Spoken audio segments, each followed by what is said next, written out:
Tolong Bapak Presiden Jokowi dan Bapak Kapolri Listio Sigit Prabowo, serta semua pihak yang dapat menolong. Seorang nenek berumur 63 tahun serta cucunya yang sematawayang berumur 7 tahun dipenjarakan. Nenek ini sudah ditahan lebih dari 5 bulan, cucunya sudah lebih dari 1 tahun atau tepatnya 14 bulan, dipisahkan dari keluarga. Si nenek divonis 1 tahun 2 bulan dengan subsidi 50 juta rupiah atau 3 bulan tahanan. Awal kejadian sang cucu diculik oleh seorang teman ayahnya yang bernama Dio dan tidak dikembalikan selama 31 hari. Maka keluarga membuat laporan penculikan di Polres Cianjur. Dibalas oleh Dio yang melaporkan balik si nenek ke Polres yang sama dengan tuduhan penganiayaan atas cucunya. Pasal kekerasan dalam rumah tangga KDRT. Padahal si nenek baru pertama kali memukulnya akibat emosi karena si cucu berulang kali melawan. Pemukulan itu sendiri untuk mendidik, jauh dari kata menganiaya, karena sebatas menyabet kakinya, yang kemudian diperoleh bukti perbuatan si cucu direkayasa oleh Dio dan bekerja sama dengan tetangga seberang rumah yang bernama Rita dan keluarganya. Rita ini yang mengajari perlawanan si cucu.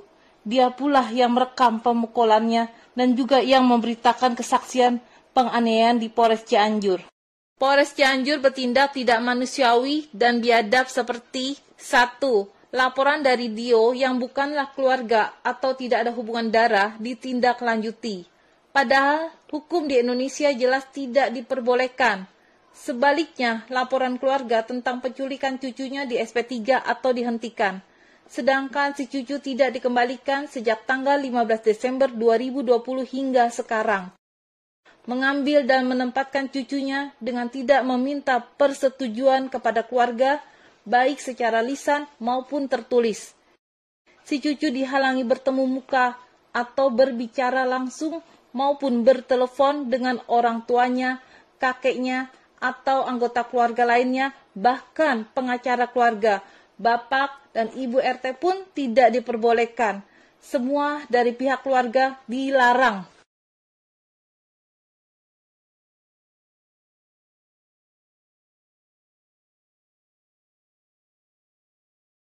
Jaksa penuntut umum dengan jahatnya 1. Mengubah pasal yang didakwakan si nenek menjadi perlindungan anak. Padahal kalau pasal ini yang dipakai, seharusnya si nenek tidak perlu ditahan 60 hari di tahanan Polres Cianjur.